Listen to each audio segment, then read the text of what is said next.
তারা যখন ক্ষেপণাস্ত্রগুলো যাচ্ছে তারা উল্লাস করছে। এই জন্য আসলে এরা ভয় ডরহীন জাতি একটা বলা যায়।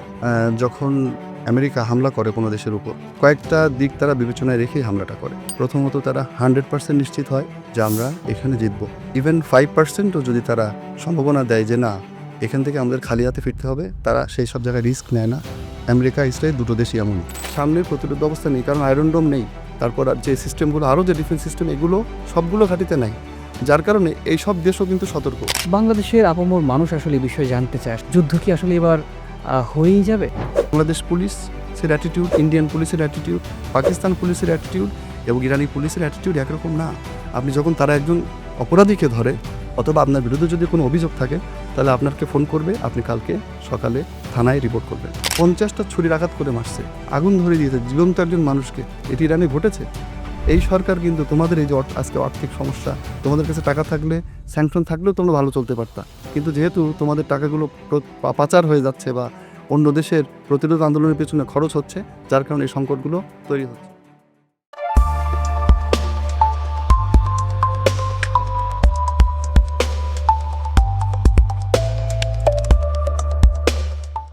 সুপ্রিয় দর্শক, আসসালামু আলাইকুম। আপনাদের প্রত্যেককে স্বাগত জানাচ্ছি ইরান রেডিও বাংলার নিয়মিত আয়োজন মুখোমুখি অনুষ্ঠানে।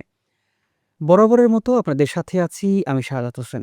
প্রিয় দর্শক, আজ আমরা কথা বলবো ইরানের আল মোস্তফা বিশ্ববিদ্যালয়ের সম্মানিত প্রভাষক এবং রাজনীতি বিশ্লেষক জনাব ইউনুস গাজী। আপনাকে আন্তরিক অভিবাদন এবং আমন্ত্রণ জানাচ্ছি আমাদের স্টুডিওতে। কেমন আছেন? আপনাকেও অসংখ্য ধন্যবাদ। জি, আলহামদুলিল্লাহ ভালো আছি। আপনি ভালো আছেন? আলহামদুলিল্লাহ। আপনি তো ইরানে অধ্যাপনা করছেন, পড়াচ্ছেন। আমরা আজকের অনুষ্ঠানে ইরানের সমসাময়িক যে পরিস্থিতি, যুদ্ধের যে একটা অবস্থা, সবশেষ কিছু খবরাখবর জানবো এবং অনেক বিশ্লেষণ আপনার কাছে জানার চেষ্টা করব। আমরা শুরুতেই জানতে চাই, আপনি জানেন যে একটা যুদ্ধাবস্থা তৈরি হয়েছে এবং আ ইরানের খুব কাছাকাছি মার্কিন রণতরীও চলে এসেছে। একটা যুদ্ধাবস্থা অলরেডি তৈরি হয়ে গেছে। আ বাংলাদেশের আপামর মানুষ আসলে এই বিষয়ে জানতে চায়। আসলে সবশেষ কি অবস্থা? যুদ্ধ কি আসলে এবার হয়েই যাবে? কি মনে হয় আপনার কাছে? আসলে ইরানের উপরে হামলার ব্যাপারটা বা শত্রুপক্ষ যারা এখন ইরানের চারপাশে জড়ো হচ্ছে, তাদের হামলাপূর্বক যে অবস্থানগুলো, এটা যদি একটু বিশ্লেষণ করা যায়, তাহলে মোটামুটি ক্লিয়ার হয়ে যাবে যে এ হামলার সম্ভাবনা কতটুকু। প্রথমত, যখন আমেরিকা হামলা করে কোনো দেশের উপর,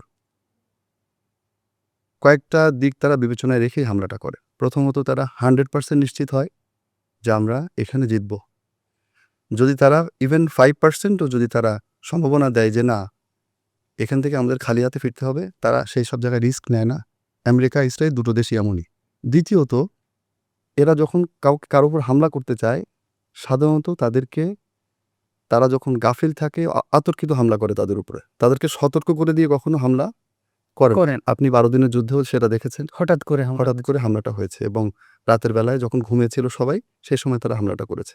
ইভেন আপনি মাদুরোর ঘটনাটাও যদি দেখেন, রাতের বেলায়। রাতের বেলায়। সাধারণত এরা অ্যানাউন্স করে এ ধরনের যুদ্ধে কখনো নামে না। যখন এই ধরনের অ্যানাউন্স করবে বা তারা বলবে যে আমরা হামলা করব এবং লম্পজম্প করবে বিষয়ে, তখন বুঝতে হবে যে তারা ত্রাস সৃষ্টি, ভয় দেখানোর চেষ্টা করছে। এই জন্য আপাতদৃষ্টি যেটা মনে হয় যে এবার হামলা তারা করবে না। আরেকটা কারণ আছে, সেটা হচ্ছে ইরানের অবস্থান সম্পর্কে স্থলবাহিনী পরীক্ষিত, বিমান বাহিনী, আকাশপথ পরীক্ষিত। এখন যেটা রয়ে গেল সেটা হচ্ছে জলপথ। জলপথে হামলা ইরান কতটা স্ট্রং, তো এই জায়গায় যে স্ট্রেংথ, সেটা হুথিরা অলরেডি দেখিয়ে দিয়েছে। আর এটা আমার মনে হয় যে বলার অবকাশ নেই যে তারা যেভাবে হামলাগুলো চালিয়েছে বা জলপথে, আপনারা জানেন যে ইসরায়েল যখন হামলা চালাচ্ছিল ফিলিস্তিনের উপর, তারা যে ব্যারিকেডগুলো দাঁড় করিয়েছিল সেখানে তারা যে সক্ষমতা দেখিয়েছে, এটার মাধ্যমে কিন্তু বিশ্ব বা আমেরিকা নিজেও জানে যে ইরানের সক্ষমতা কতটুকু। এই জন্য আমার যেটা মনে হয়, আপাতত আমেরিকা হামলা করার চেষ্টা দেখাবে না। আ এটা যদি হয় তাহলে অবশ্যই খুবই ভালো ব্যাপার হবে। কারণ সারা বিশ্ব মুসলিম অনেক মানুষ, স্পেশালি বাংলাদেশের মানুষও আসলে এই বিষয়টা নিয়ে আসলে আতঙ্কিত আছে। আমার একটা প্রশ্ন, আপনি তো ইরানে থাকছেন, দীর্ঘদিন ধরে অধ্যাপনা করছেন। এই যে যুদ্ধাং একটা পরিস্থিতি ইরানের মধ্যে আছে, সেখানকার সাধারণ মানুষ নিশ্চয়ই আতঙ্কিত। তাই না? আমরাও আতঙ্কিত হয়ে যাই যে আসলে সেখানে কি হবে বা কখন কি হয়ে যায়। তো সেক্ষেত্রে আসলে সেখানকার মানুষের কি অবস্থা? আসলে আ যুদ্ধাবস্থা তৈরি হলে যেমন মানুষ বাংকারে চলে যায় বা আতঙ্কিত হয়ে পড়ে। সেখানকার এই জনসাধারণের উপর এই অবস্থার কেমন ধরনের প্রভাব পড়তে পারে বা কেমন পড়েছে? যদি সেটা একটু আমাদের জানাতেন দর্শকদের। একটা শব্দ বললেন বাংকার। তো আমি লম্বা সময় ইরানে পড়াশোনা করেছি। আমি কখনো বাংকার দেখিনি আরকি ওখানে। বিভিন্ন শহরে যাওয়ার সৌভাগ্য হয়েছে। ঘুরেছি, ইরান দেখার দেশ, ভালো দেশ এবং আপনার সেম টাইম আপনি সবকিছু ফ্লেভার পাবেন। যখন আপনি মরুভূমির ফ্লেভার সেম টাইমে নিতে পারবেন, আবার যদি অন্য অঞ্চলে যান সেখানে বরফও পাবেন। ইরান দেশের মধ্যেই আরকি। সেই হিসেবে ইরানের যে কটা শহরে যাওয়ার আ সৌভাগ্য হয়েছে, আমি কোথাও বাংকার দেখিনি। আর ভয়ভীতি আপনারা যে ক্লিপগুলো ১২ দিনের যুদ্ধে যে ক্লিপগুলো আ বিভিন্ন সোশ্যাল মিডিয়ার মাধ্যমে আমাদের হাতে পৌঁছেছে, আপনি যদি দেখে থাকেন, তারা যখন ক্ষেপণাস্ত্রগুলো যাচ্ছে তারা উল্লাস করছে। এজন্য আসলে এরা ভয় ডরহীন জাতি একটা বলা যায়।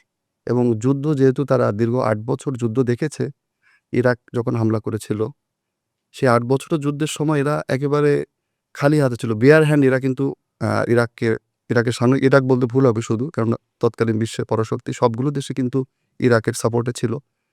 ওই সময় ইরান বেয়ার হ্যান্ড মানে খালি হাতে একেবার।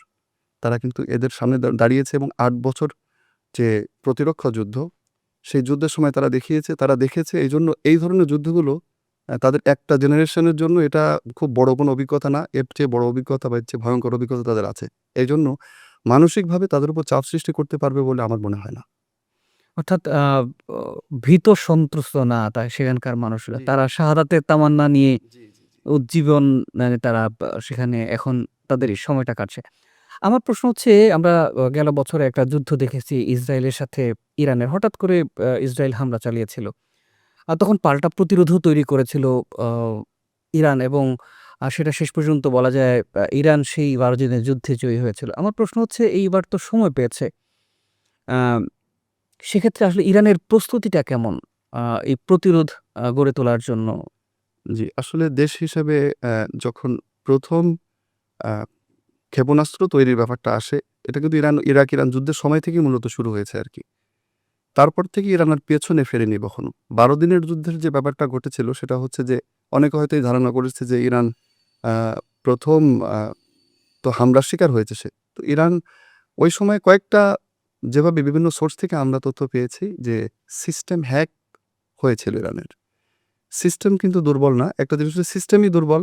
সেক্ষেত্রে যদি হ্যাক হয়, সেটা যখন রিকভার করবে তখন কিন্তু তার পূর্ণ শক্তি নিয়ে আবার ফিরে আসবে। এবং যেটা আফটার 16 আওয়ার্স, যেটা তারা কিন্তু আবার ব্যাক করছে এবং ব্যাক করার সাথে, সাথে তারা কিন্তু হামলা করেছে। প্রতিরোধ তৈরি প্রতিরোধ করছে। তৈরি প্রতিরোধ মানে তারা হামলা করছে। মানে শুধু প্রতিরোধ না, না, হামলা করছে হামলা করে। সরাসরি। প্রতিরোধও করছে, হামলাও করছে। এইজন্য ১ম ১৬ ঘন্টা পর আমরা ইসরায়েলের ইসরায়েলের হামলা কিন্তু তেমন দেখতে পাই না যে ইরানের ভেতরে তারা খুব বেশি হামলা করতে পেরেছে। কারণ তাদের radar system, anti anti aircraft যে সিস্টেমগুলো যেগুলো ছিল, এগুলো কিন্তু তার সব অ্যাক্টিভ হয়ে গিয়েছিল এবং ইরান তার স্ট্রেংথ কিন্তু তখন দেখিয়েছে। তবে এখানে যে জিনিসগুলো ইরান যে জিনিসগুলো গেইন করেছে, প্রথমত আ শত্রুদের, তাদের প্রতিপক্ষ যারা, তাদের যে ডিফেন্স সিস্টেম সেগুলোর দুর্বলতা কোথায়? এগুলো তারা ডিটেক্ট করতে পেরেছে। নিজেদের দুর্বলতা কোথায়? এগুলো ডিটেক্ট করতে পেরেছে। আর যেহেতু অস্ত্র ইরান বাইরে থেকে কেনে না, তাহলে তারা উৎপাদন করে, তৈরি করে। তো সেই ক্ষেত্রে আমার মনে হয় যে অস্ত্র উৎপাদন বাড়িয়ে দেওয়ার পাশাপাশি তারা তাদের দুর্বলতার উপর কাজ করেছে এবং শত্রুরা কোন দিক দিয়ে দুর্বল সেগুলো যেহেতু ডিটেক্ট করতে পেরেছে তারা, এজন্য সেগুলোর উপরেও তারা কাজ করেছে। তো আমার মনে হয় যে এখন যদি তাদের উপর হামলা করা হয়, তাহলে এই হামলাটা যে পক্ষই হামলা করবে তাদের জন্য খুবই ভয়ংকর হবে। অর্থাৎ আগের যে ব্যর্থতা, সেই ব্যর্থতা থেকে তারা অনেক কিছু নতুন করে প্রস্তুতি নেয়ার সুযোগ পেয়েছে। ৬ টা মাস সুযোগ পেয়েছে। আমার প্রশ্ন হচ্ছে যে আ অনেকেই বলেন যে আসলে ইরানকে হারানো অসম্ভব। অনেকগুলো ফ্যাক্টর কাজ করে আরকি। আ আপনার কাছে পুরো ব্যাখ্যা চাই, বিস্তারিত জানতে চাই। আসলে এই কথার আসলে আ যৌক্তিকতা কি? যে অনেকে বলে যে ইরানকে আসলে হারানো অসম্ভব। আসলে আপনার এই প্রশ্নটা ২ ভাবে ২ অ্যাঙ্গেল থেকে জবাব দেয়া যায়। আমরা যে ২ অ্যাঙ্গেলেই জানতে চাই। জি, সামরিক দিক থেকে যদি দেখা হয় তাহলে এটা কোনো ওয়ার্ল্ডের কেউই নাই যেটা বলতে পারবে যে আমাকে কেউ হারাতে পারবে না। এটা আসলে বলা যায় না। কেউ এই ধরনের দাবি করতে পারে না। কিন্তু একটা দিক আছে যেটা মহামান্য আ ইরানের যে সর্বোচ্চ সর্বোচ্চ নেতা, ধর্মীয় নেতা। তিনি কিন্তু একটা কথা বলেছেন যে আমাদের পরাজয় নেই। এটা কিন্তু মুসলমানদের একটা মূলনীতি এবং আল্লাহ রাসূল সাল্লাল্লাহু আলাইহি ওয়াসাল্লাম এই নীতিটা আমাদেরকে শিখিয়েছেন।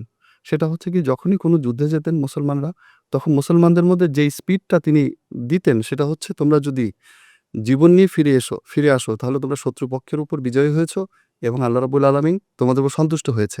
আর তোমরা যদি শহীদ হও বা মারা যাও, সেক্ষেত্রে যে উদ্দেশ্যে তোমরা গিয়েছিলে সেই উদ্দেশ্যে সফল হয়েছে। মানে উভয় দিক থেকেই তারা কিন্তু বিজয়ী হয়। ইরানিরা কিন্তু এই মূলনীতি নিয়ে এগিয়ে যায়। যার কারণে যদি তারা যুদ্ধে পরাজিতও হয়, তারা কিন্তু এটাকে পরাজয় বলা যায় না। কারণ কি? তারা যে উদ্দেশ্য নিয়ে এগিয়েছিল সেই উদ্দেশ্যে তারা সাকসেস হচ্ছে। এটা তারা এই যে ইসলামী বিপ্লব যেটা এগিয়ে নিয়ে যাচ্ছে, এটার পেছনে অনেকে, আপনি দেখেন এই যে ১২ দিনের যুদ্ধে প্রায় ৩০ জন প্রথম সারির ৩০ জন কমান্ডারকে কমান্ডার তারা নিহত হত্যা হয়েছেন। করছে। এবং এই অ্যাঙ্গেল থেকে হয়তো আলোচনাটা কম এসছে আমাদের দেশে, যে আসলে ইসরায়েল কি করেছিল? ইসরায়েল এই হামলার আগে কি করছে? তারা প্রথমত যে কাজটা করেছে, ইরানের চোখ অন্ধ করে দিয়েছে এবং মস্তিষ্ক বিগড়ে দিয়েছে।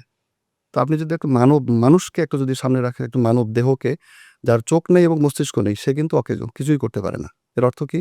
রাডার সিস্টেম যেটা দিয়ে দেখবে তার আকাশ ব্যবস্থা, প্রতিরক্ষা ব্যবস্থা, শত্রু কেউ আসছে কিনা, সেটাকে অন্ধ করে দেয়া, অকেজো করে দেয়া। প্রথম অবস্থায় তারা এই কাজটা করেছে। দ্বিতীয় পর্যায়ে এসে যারা এগুলো নিয়ে কাজ করতে পারবে, যে ব্রেইনগুলো, সেই ব্রেইনগুলোকে তারা অকেজো করে দিয়েছে।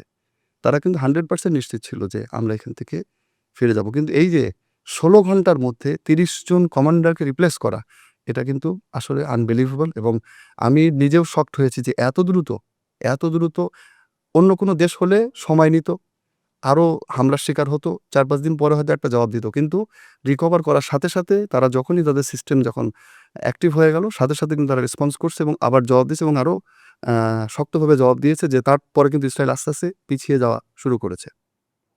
না, আরেকটা ব্যাপার হচ্ছে যে আ স্ট্রাকচারাল বা প্রাকৃতিকগতভাবে ইরানের যে অবস্থান, সে অবস্থান থেকেও আসলে এটা ন্যাচারালি ইরান তাদের প্রতিরোধ ব্যবস্থাটা আসলে অনেক কঠিন, তাই নয় কি? জি। স্থলপথের অনেকে হয়তো, আজকে যেটা আমি নিউজ পেলাম যে প্রায় ৫,০০,০০০ সৈন্য আ আমেরিকা এনেছে।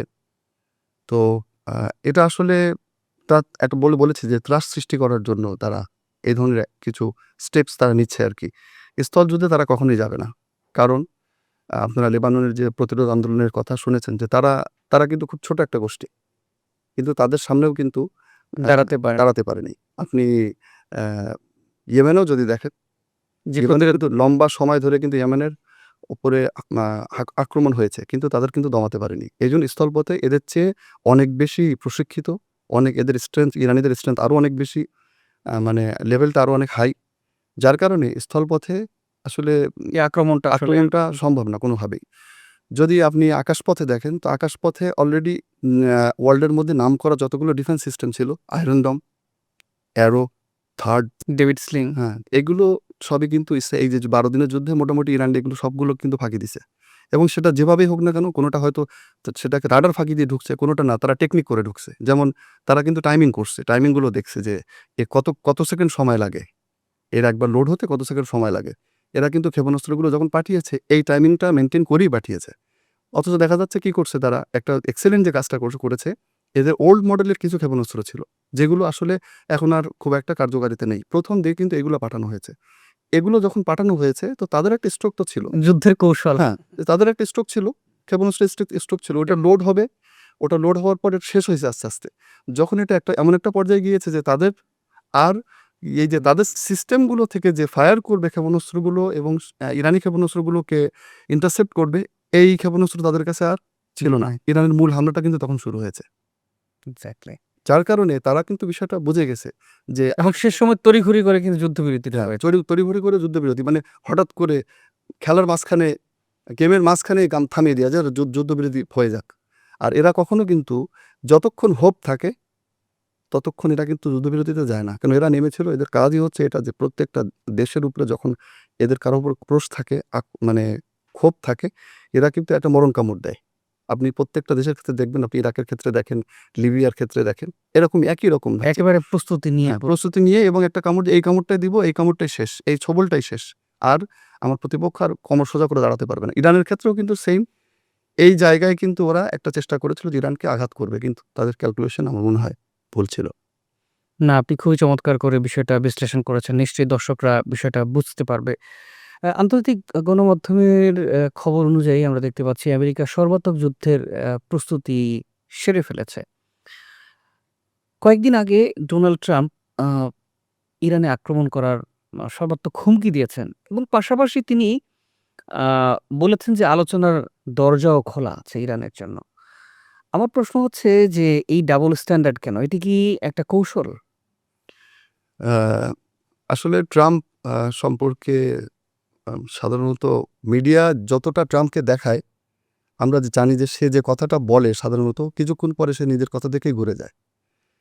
এবং এই যুদ্ধের ব্যাপারে যে লম্পঝম্প যেটা হচ্ছে, যদি যুদ্ধের ব্যাপার বা ইরানকে আঘাত করার কোনো ব্যাপার থাকতো, তারা কিন্তু আঘাত করে বসতো এতদিন। এই যে চিৎকার চেঁচামেচি, উচ্চবাচ্য করে, এর অর্থ হচ্ছে তারা যুদ্ধে এখন জড়াতে চাচ্ছে না। আর আলোচনার যে ব্যাপার, ইরান যে পলিসিটা মেইনটেইন করবে আমি আশা করি, বা হয়তো করছে, তারা হয়তো আলোচনা টেবিলে যাবে। কিন্তু তাদের যে মূলনীতি, তাদের যে রেড লাইন, সেটা ঠিক রেখেই যাবে। কারণ ইতিমধ্যে ট্রাম্প একবার তাদের যে চুক্তি, যেটা অনেক বছর পর আ তারা করতে পেরেছিল, সেই চুক্তি ছিঁড়ে ফেলেছে। আবার আলোচনার টেবিলে ইরানকে ডাকলে ইরান এসেছে, এবং ঠিক যখন আলোচনা চলছিল তখন কিন্তু ১২ দিন, আপনি যদি খেয়াল করে থাকেন, ১২ দিনের যুদ্ধের মানে শুরুটা হয়েছে কিন্তু আলোচনার একেবারে মাঝামাঝি সময়ে। তো ইরানি জাতি কিন্তু বোকা জাতি না। ইরানি জাতি যথেষ্ট আ চালাক একটা জাতি, এবং এরা এত সহজে মনে হয় না ধোঁকা খাবে। কারণ কয়েকবার এই ট্রাম্প থেকে তারা ক্ষতিগ্রস্ত হয়েছে, এবং ট্রাম্পের কথা যে বিশ্বাস করা যায় না, এটা তারা জানে। আর আ এজন্য আমার মনে হয় না যে আলোচনায় বসলেও এই আলোচনা খুব যে ফলপ্রসূ হবে, এটা আমার মনে হয় না। অর্থাৎ এটা এক ধরনের একটা কৌশল কিংবা একটা ফাঁদ হতে পারে। জি, জি। এটা একটা কৌশল মানুষকে, অ্যা কারণ হচ্ছে যে ১২ দিনের যুদ্ধে একটা বড় আকারের ক্ষতির সম্মুখীন হয়েছে ইসরায়েল। তাদের ট্রাম্প কার্ড একটা ছিল ইরানের ভেতর থেকে এই যে সমাবেশ। আমার যেটা মনে হয় যে এই যে মহড়া হচ্ছে, বা আব্রাহাম লিঙ্কনকে ওখানে এনে হাজির করা হয়েছে, কাছাকাছি চলে কাছাকাছি চলে এসেছে, বা তারা সৈন্য মোতায়েন করছে, শিপ মোতায়েন করছে সেখানে। এটার একটা বড় কারণ কি? আমার যেটা মনে হয়, তাদের হতে পারে যে তারা এই শিডিউল অনুযায়ী এসছে। তাদের প্ল্যান ছিল যে, যেভাবে তারা ইরানের ভেতরে দাঙ্গা বাঁধানোর চেষ্টা করেছে, এই দাঙ্গাটা যদি তারা সাকসেস হতো, তাহলে এতদিনে ইরানের ভেতরে গৃহযুদ্ধ শুরু হয়ে যেত। গৃহযুদ্ধ শুরু হওয়া মানে এই টাইমে যদি আমেরিকা এখানে থাকতো, এরা তখন আকাশপথে হামলা করতো ইরানের উপর। এইজন্য তারা আগের থেকে শিডিউল করে এখানে এসছে। কিন্তু যখন তাদের ১ম প্ল্যানটা যখন সাকসেস হয়নি, সেই ক্ষেত্রে প্ল্যান বি বা প্ল্যান সি তে তারা আর এগোতে পারিনি। তো একটা জিনিস তাদেরকে বোঝাইতে হবে যে কিভাবে আমরা এখানে এলাম, খালি হাতে কি ফিরে যাব? এখন একটা কিছু নিয়ে তারা যাওয়ার চেষ্টা করতেছে আরকি। সেটা হতে পারে আমরা আলোচনা, ইরানকে ভয় দেখিয়ে আলোচনায় নিয়ে এসেছি। ইরান তো নরমালি আলোচনায় এখনো বসবে না। তো তারা হয়তো দেখানোর চেষ্টা করবে যে ইরানকে আলোচনার টেবিলে আবার বসিয়েছি আমরা। এই ভয়ভীতি দেখানো হলো। সেটাই। তবে আমরা দেখেছি কিছুদিন আগে সংবাদ মাধ্যমে সেটা হচ্ছে কাতারের আল উদেদ এয়ারবেস থেকে অনেক সৈন্য প্রত্যাহার করা হয়েছে। আ তাই নয় কি? জি, এটা কৌশল। আপনি আইন আল আসাদ থেকেও স্বর্ণ প্রত্যাহার, মানে আইন আল আসাদ ইরাকি স্বরাষ্ট্র মন্ত্রণালয়ের হাতে এখন, আমি যেটা নিউজ বা মিডিয়াতে যেভাবে পেলাম। তো সেই হিসেবে ওরা সৈন্য প্রত্যাহার করছে, আবার আসবে। এটা ওদের মানে শিডিউল এই হতে সৈন্য পারে। প্রত্যাহার করাটা কেন? মানে ইরান আ এইসব সেনা ঘাঁটিতে হামলা করতে পারে এমন কিছুর কারণে কি সৈন্য প্রত্যাহার হচ্ছে? এটা যদি আমি আপনাদের আলোচনার মানে ধরেই বলি যে, যুদ্ধ যদি আমেরিকা যদি ভুল করে, তাহলে সেই ক্ষেত্রে ইরানের এই ঘাঁটিগুলো সবচেয়ে বেশি সবচেয়ে বেশি ক্ষতিগ্রস্ত হতে যারা পারে। ক্ষতিগ্রস্ত হবে, বা যারা সবার মুখ সামনে আছে, ইরানের সামনে একেবারে টার্গেটে থাকবে, সে হচ্ছে এই ঘাঁটিগুলো। এবং ইতিমধ্যে আল উদায়েদ খুব সবচেয়ে সেফেস্ট একটা জোন ছিল আমেরিকার জন্য। সেই জোনে কিন্তু ইরান হামলা করেছে। হ্যাঁ, গেল যুদ্ধের ওই ১২ সময়। দিনের যুদ্ধের শেষে যখন শেষে শেষে যখন আমি নিজেও শকড হয়েছি এটা, এবং কোনো সমরবিদও যদি তাকেও যদি জিজ্ঞাসা করা হয় যে, অলরেডি আপনি ইসরায়েলের মতো একটা দেশের সাথে আপনার যুদ্ধ চলছে, এবং সেখানে আমেরিকা মোটামুটি ইনভলভড। সেই মুহূর্তে আমেরিকার সাথে যুদ্ধ, এবং কাতারের ভূখণ্ডে হামলা করা মানে কাতারকেও জড়ানো।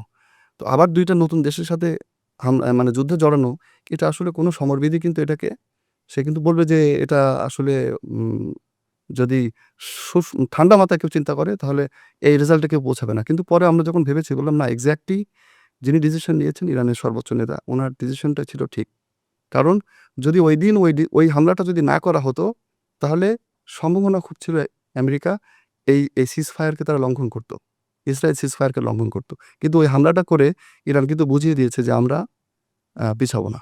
তোমরা যে ফ্রন্ট থেকেই হামলা করো আমাদেরকে, আমরা এর জবাব দেব।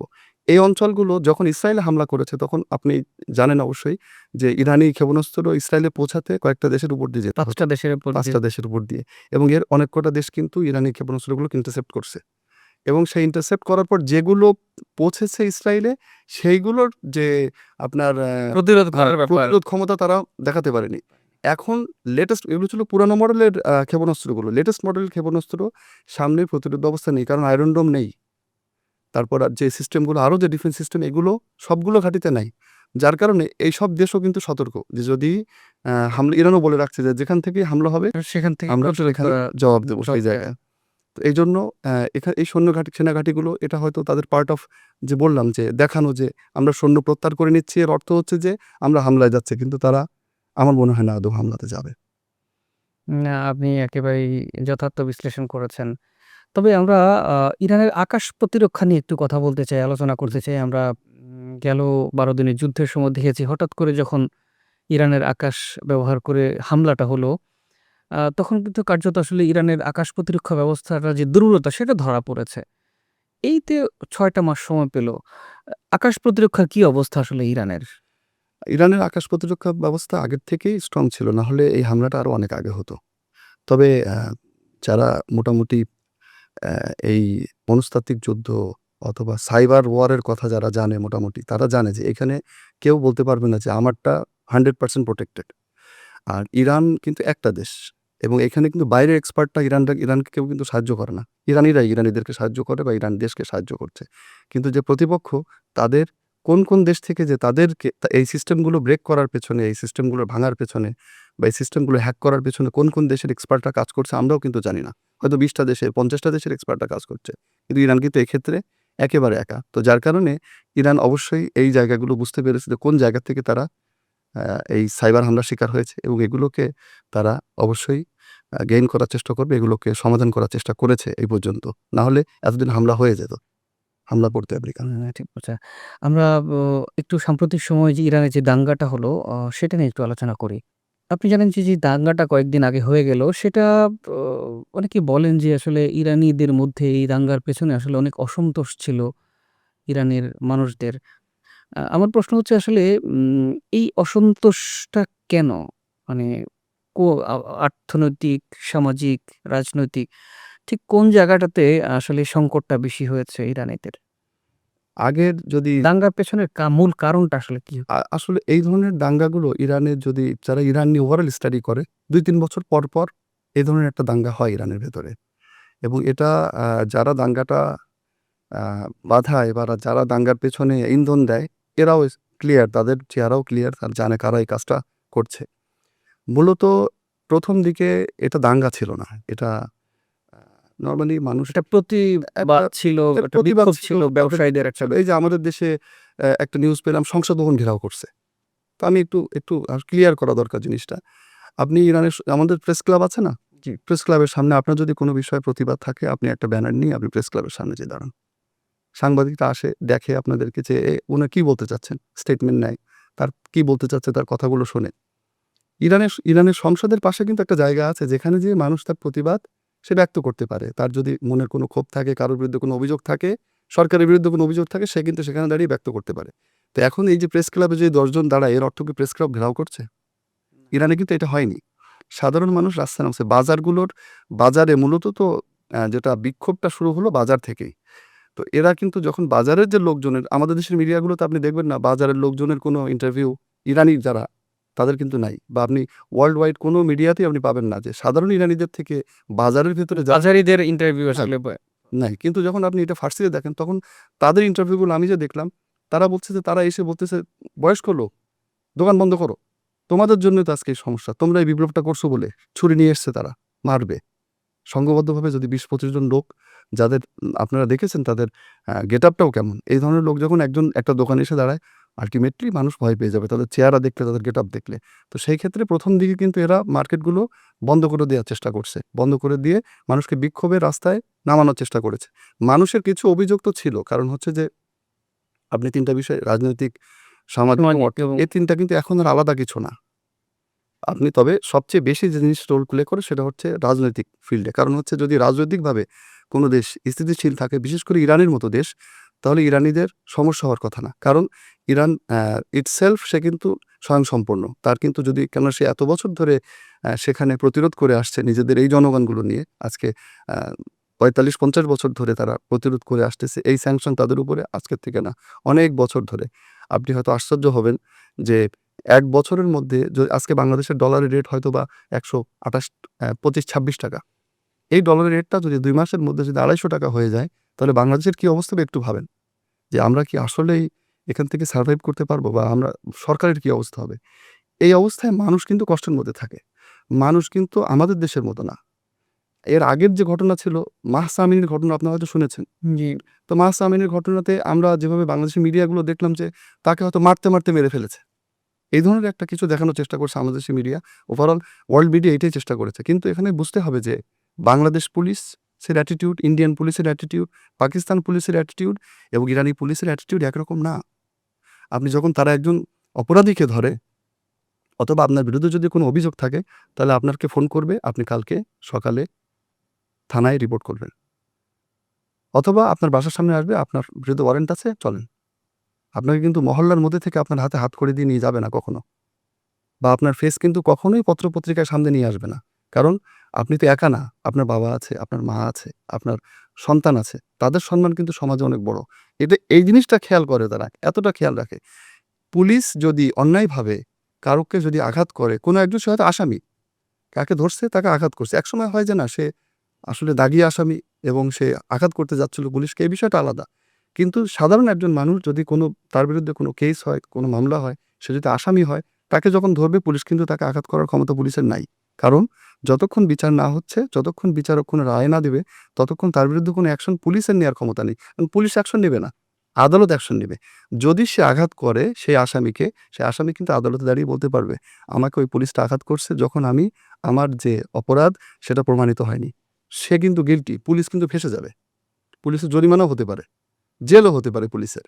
তো একটা পুলিশ যখন যদি কাউকে আঘাত করতে যায়, সেক্ষেত্রে কিন্তু এই জিনিসটা তার মাথায় থাকে যে এখানে রুল, এখানে আইন সবার জন্য ইকুয়াল। আমি পুলিশের ড্রেস পড়েছি বলে আমার জন্য আইন না, আর যারা পুলিশের ড্রেসে নাই তাদের জন্য আইন। বিষয়টা কিন্তু এমন না। সবার জন্য আইন সমান। মাহসা আমিনের ক্ষেত্রে কিন্তু ঘটনাটা এমন কিছু হয়নি। আমরা যেভাবে দেখলাম যে আসলে ইরানের মতো একটা দেশ, তাদের মেয়েরা আ যখন তার পরিবার শুনবে যে আমার মেয়েকে থানায় নিয়ে গিয়েছে, এরা পারিবারিকভাবে কিন্তু খুব শক্তিশালী। বিশ্বের অন্য দেশে পরিবারতন্ত্র যেখানে পরিবার দুর্বল হয়ে যাচ্ছে, ইরানীদের পরিবার মোটামুটি এখনো শক্ত। তো তাদের জন্য এটা আসলে খুবই ডিফিকাল্ট এটা বাইরে ফেস করা যে অমুকের মেয়ে থানায় নিয়ে গেছে। তো এই জিনিসটা কিন্তু তার উপরে একটা প্রেশার আসছে এবং সে আগের থেকেও অসুস্থ ছিল। আগে থেকেও অসুস্থ ছিল এবং যেটা মিডিয়াতেও এসেছে আমরাও দেখেছি যেটা যে তার বাবা, তার যে অসুস্থতা তার কারণে তার বাবা কিন্তু ট্রান্সফারের জন্য মানে অন্য শহরে নিয়ে যেতে হতো মাসে তাকে ট্রিটমেন্ট করার জন্য। তার বাবা অ্যাপ্লিকেশনও দিয়েছে যে আমাকে ট্রান্সফার করে দেয়া হোক অমুক শহরে। এগুলো কিন্তু পরে এসছে। কিন্তু আমাদের মিডিয়াগুলোতে কিন্তু এগুলো আসেনি।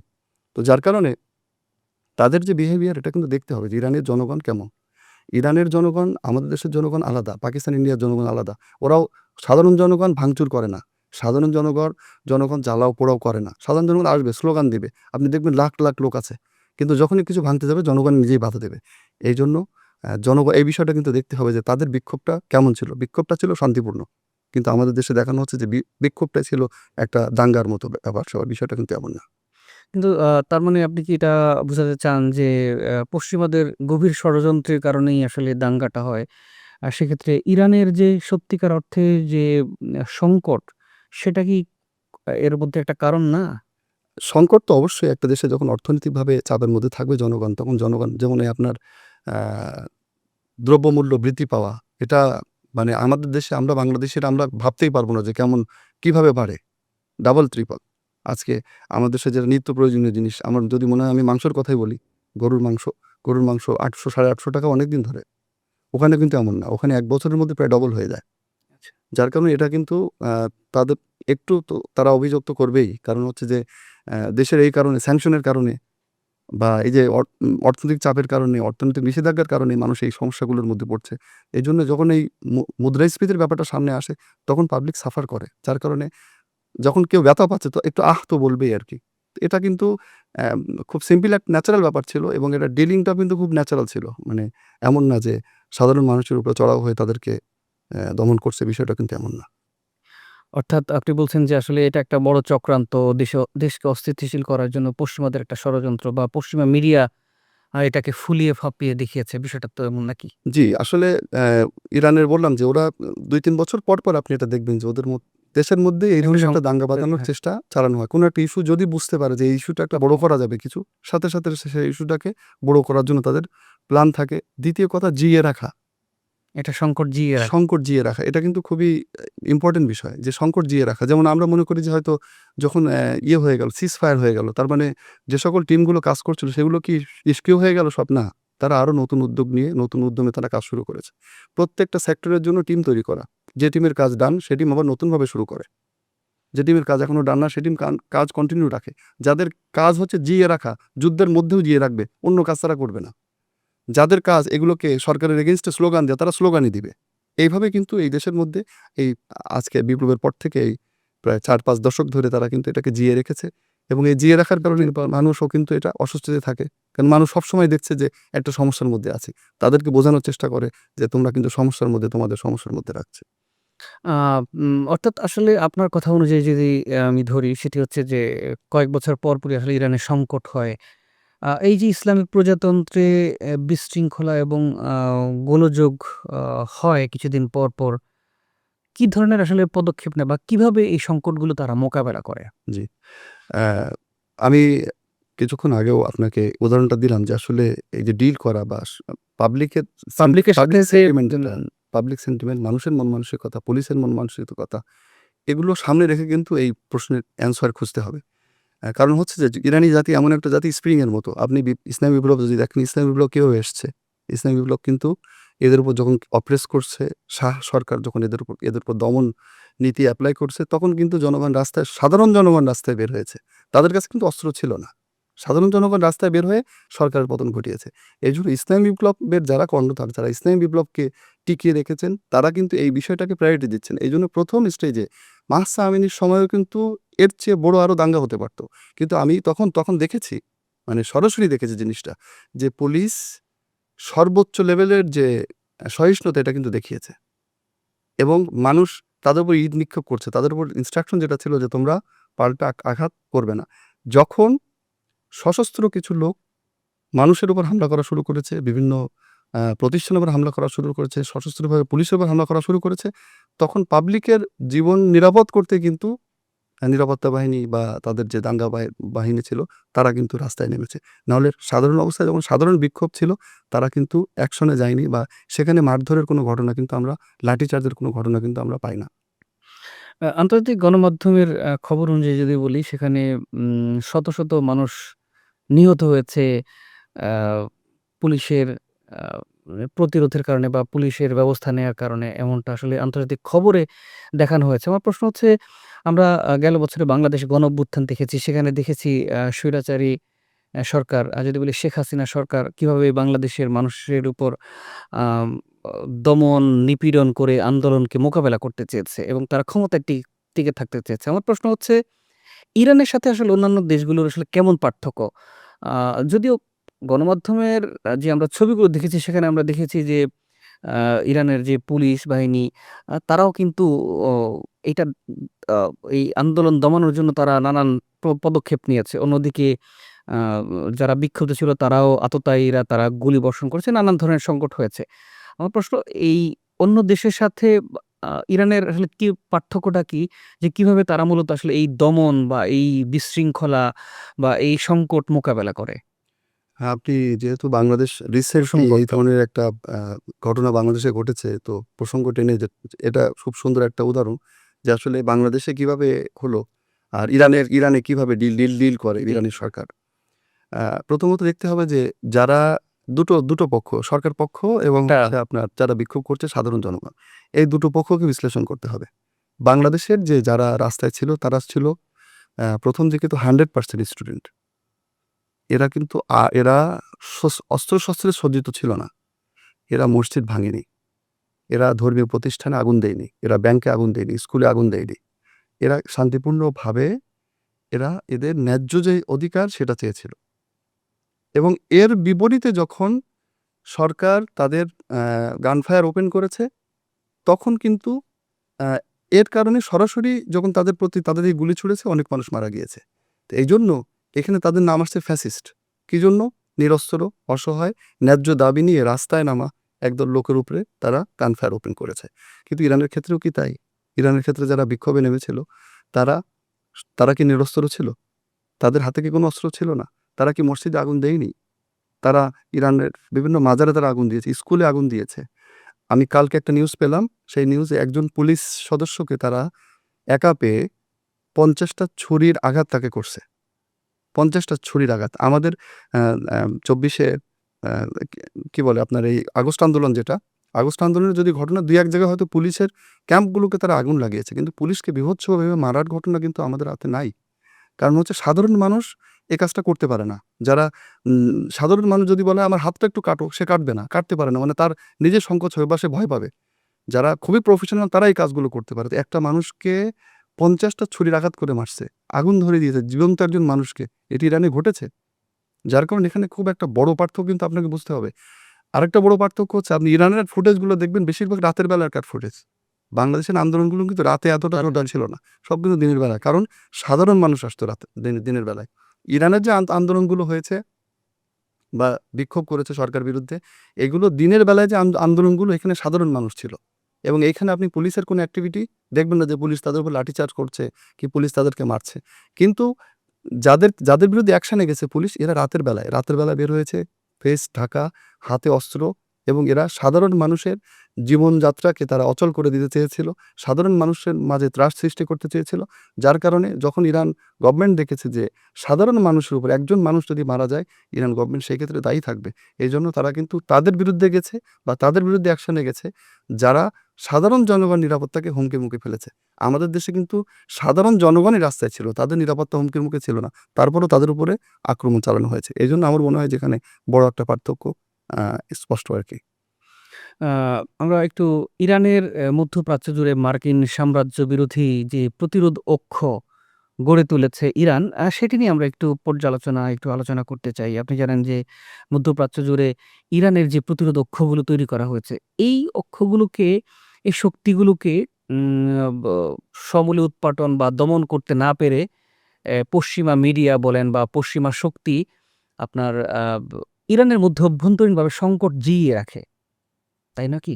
এ বিষয়ে আপনার পর্যবেক্ষণ কি বলে? অ্যা ইরানের যে বিক্ষোভ বা মানুষের যে ক্ষোভ সরকারের প্রতি, তার একটা জিনিস তার একটা এলিমেন্টস যদি আমি ধরি সেটা হচ্ছে যে মানুষকে বোঝানোর চেষ্টা করা হয়েছে, তোমাদের অর্থগুলো যাচ্ছে প্রতিরোধ আন্দোলনের পেছনে। এই অভিযোগটা আছে কিন্তু প্রচুর। এই অভিযোগটা আছে। অথচ সামরিক খাতে ইরানের আপনি যদি অর্থায়নটা দেখেন এটা অন্য দেশের তুলনায় অনেক কম। প্রতিরোধ আন্দোলন এখন তারা ম্যাচিউর। তারা এখন স্বতন্ত্রভাবে সিদ্ধান্ত নিতে পারে। এবং অনেক ক্ষেত্রে যে বলে যে ইরান তাদেরকে সহযোগিতা করছে, এখন আর আর্থিক সহযোগিতা খুব বেশি দেওয়ার প্রয়োজন হয় না। বরং তাদেরকে যতটুকু দেয়ার যেমন ইয়ামেনকে আপনি দেখেন, ইয়ামেন কিন্তু এখনকার ইরানকে কিন্তু জিজ্ঞাসা করে কোনো কিছু করে না। ইয়ামান এখন নিজেই নিজে থেকে নিজে প্রোঅ্যাক্টিভলি থেকে সে হচ্ছে এখন হয়তোবা কিন্তু তারা আক্রমণ করে। স্বতন্ত্র হয়ে গিয়েছে। এইজন্য তারা চেষ্টা করে ভেতরে অস্থিতিশীল করে পরিবেশ বা মানুষকে বোঝানোর চেষ্টা করে যে সকল মিডিয়া সরকার বিরোধী মিডিয়া আছে এদের মাধ্যমে বোঝানোর চেষ্টা করে মানুষকে যে তোমাদের এই সরকার কিন্তু তোমাদের এই যে আজকে আর্থিক সমস্যা, তোমাদের কাছে টাকা থাকলে স্যাংশন থাকলেও তোমরা ভালো চলতে পারতা। কিন্তু যেহেতু তোমাদের টাকাগুলো পাচার হয়ে যাচ্ছে বা অন্য দেশের প্রতিরোধ আন্দোলনের পেছনে খরচ হচ্ছে, যার কারণে এই সংকটগুলো তৈরি হচ্ছে। অতএব এটা না থাকলেই ভালো। তখন কিন্তু মানুষ ক্ষুব্ধ হয় এবং হয়তো দেখা যাচ্ছে সরকারের বিরুদ্ধে অনেক সময় তাদের কিছু অভিমত ব্যক্ত করে। আ আ আমরা অনুষ্ঠানের শেষের দিকে চলে এসেছি। আমরা এই সামরিক ইরানের যে প্রতিরোধ অক্ষ, এটা নিয়ে আরেকটু কথা বলতে চাই। সেটা হচ্ছে যে যখনই আমরা দেখি যে এই অক্ষগুলোকে ইরান একটু শক্তিশালী করার আ চেষ্টা করে বা একটু মনোযোগী হয়, তখন তেহরানের উপর মানে আন্তর্জাতিক চাপ কিন্তু বহুলাংশে বেড়ে যায়। জি। আ সবাই এটা জানে যে আসলে মূলত প্রতিরোধ অক্ষের যে মূল মাথাটা এটা হচ্ছে তেহরান। তেহরানকে যদি দুর্বল করে দেয়া যায়, চালিকা শক্তিটা হচ্ছে তেহরান। তেহরানকে যদি দুর্বল করে দেয়া যায়, তাহলে এই অক্ষগুলো সাপোর্ট, সাপ্লাই, কারণ তারা এখনো চিন্তা করতেছে যে খুবই প্রচুর পরিমাণে সাপ্লাই ইরান থেকে পাচ্ছে। আ এই প্রতিরক্ষের যে সদস্যগুলো আছে তারা।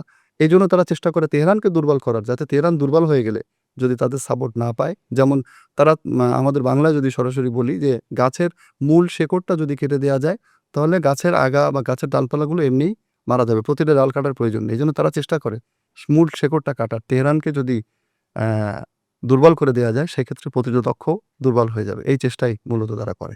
আমরা অনুষ্ঠান শেষ করব।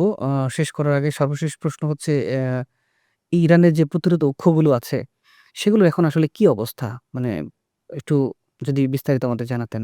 আ সিরিয়া বা ইয়েমেনের যে প্রতিরোধ অক্ষগুলো, শক্তিগুলো আছে, তাদের আ কি অবস্থা? আপনার একটা সময় হিজবুল্লাহর উপরে বেশ কিছুদিন প্রচণ্ড আক্রমণের ইয়েতে ছিল হিজবুল্লাহ, এবং ইসরায়েল প্রতিদিন রেগুলার আক্রমণ করত। হাসান নাসরুল্লাহ আম যে প্রতিরক্ষের মূল, লেবাননের যে প্রতিরক্ষ, সেই প্রতিরক্ষর যে মূল ছিলেন, তাকে এলিমিনেট করে দিল, বা তাদের বড়, বড় কমান্ডাররা, এবং তারা খুব নিষিদ্ধ বোমা বলি বা খুবই আ লেটেস্ট মডেলের যে বোমাগুলো আছে সেগুলো ব্যবহার করে তারা এই লেবাননের প্রতিরক্ষকে কিন্তু দুর্বল করে দেওয়ার চেষ্টা করেছে। তো আসলে কি দুর্বল হয়েছে? এটা একটা বড় প্রশ্ন। এবং তাদের যে কথা সেটা হচ্ছে যে আমাদের যে প্ল্যান ডিজাইন করা আছে, যে আমাদের যে চিফ ছিলেন যিনি, সেই চিফ যা ডিজাইন করে দিয়ে গেছেন, আমরা কিন্তু সেই পথে এখনো চলছি। তার মানে তারা কিন্তু তাদের মূল যে পথ থেকে এখনো কিন্তু সরেনি, এবং যেহেতু তারা কোনো অ্যাক্টিভিটি দেখাচ্ছে না, এর অর্থটাই হচ্ছে তারা আরো শক্তিশালী হচ্ছে, আরো সুন্দরভাবে প্রস্তুত হচ্ছে। প্রত্যেকটা টিম কিন্তু একসাথে, আমরা মনে করতাম যে ইরান কেন সবাইকে সাথে নিয়ে একসাথে হামলাটা করে না? ইয়ামানকে নিয়ে, বা সিরিয়ার সিরিয়া, দিকে নিয়ে? লেবাননের প্রতিরোধক্ষ, ফিলিস্তিনের প্রতিরোধক্ষ, সবাইকে নিয়ে হামলাটা কেন না করে? আমরা কিন্তু সবাই চাচ্ছিলাম এরকম। আমাদের দেশের মিডিয়াও, সাধারণ লোকজন এটা বুঝছে। কিন্তু এটা কিন্তু ফুটবল গেম না। ফুটবল গেমেও কিন্তু যে সব প্লেয়ারকে একসাথে মাঠে নামায় জানা না। যায় না। আপনি যদি খেয়াল করেন যে যখন ইয়ামান যুদ্ধ করেছে, যখন হিজবুল্লাহ যুদ্ধ করেছে ইসরায়েলের সাথে, তখন ইয়ামান কিন্তু কিছুই বলেনি। আবার যখন ইয়ামান যুদ্ধ করেছে, তখন হিজবুল্লাহও কিছু বলেনি। তো এগুলো এখন প্রত্যেকটা অক্ষর, প্রত্যেকটা সদস্যের কিন্তু একটা ম্যাচুরিটি এসেছে। তারা জানে তাদের কখন কি পদক্ষেপ নিতে হবে। এজন্য এটা এখন এমন একটা পর্যায়ে পৌঁছে গিয়েছে যে মানুষের ওই সকল অঞ্চলের লোকজন যারা, তাদের মনের মধ্যে গেঁথে গিয়েছে। আপনার যদি মনে থাকে ১২ দিনের যুদ্ধের শেষের দিকে যখন আমেরিকা হামলা করল, তখন একটা কথা এসেছিল যে ইরানের পরমাণু যে কর্মসূচি, পরমাণুর যে অ্যাক্টিভিটি, এটা ধ্বংস হয়ে গেল। তখন একটা জবাব ওরা দিয়েছিল ইরানিরা। এটা জবাবটা খুব সুন্দর একটা জবাব। সেটা হচ্ছে যে সবকিছু সকল স্থাপনাগুলোকে যদি ধ্বংস করে দেয়, আমাদের মন মনন মগজকে ধ্বংস করতে পারবে না। কারণ অলরেডি যে জায়গায় আমরা পৌঁছেছি সেটা রিটেন আমাদের কাছে আছে, এবং এইটা জানা লোকের সংখ্যা এখন ১-২ জন না। ২ জন বিজ্ঞানীকে যদি তারা এলিমিনেট করে, তারপরেও এই কর্মসূচি আর রুখতে পারবে না। প্রতিরোধ আন্দোলনের বিষয়টাও কিন্তু তাই। যদি তারা মনে করে যে কিছু কমান্ডারকে মারলে প্রতিরোধ আন্দোলন থেমে যাবে, এটা ক্যালকুলেশনটা তাদের ভুল আমার বলে মনে হয়। আমাদের পুরো অনুষ্ঠান জুড়ে আমরা অনেক নতুন, নতুন জিনিস, অনেক বিশ্লেষণ, খুব সুন্দর বিশ্লেষণ জানতে পেরেছি। আপনাকে অনেক ধন্যবাদ, কৃতজ্ঞতা জানাচ্ছি আমাদের অনুষ্ঠানে আসার জন্য। আপনাকে অসংখ্য ধন্যবাদ। সুপ্রিয় দর্শক, আজ শেষ করছি। নিশ্চয়ই দেখা হবে পরের পর্বে নতুন কোনো অতিথির সাথে, এবং জানবো ইরানের সবশেষ খবরাখবর। নিশ্চয়ই আমাদের সাথে থাকবেন। আন্তরিক অনুরোধ রইল আমাদের চ্যানেলটি সাবস্ক্রাইব করে পাশে থাকার জন্য।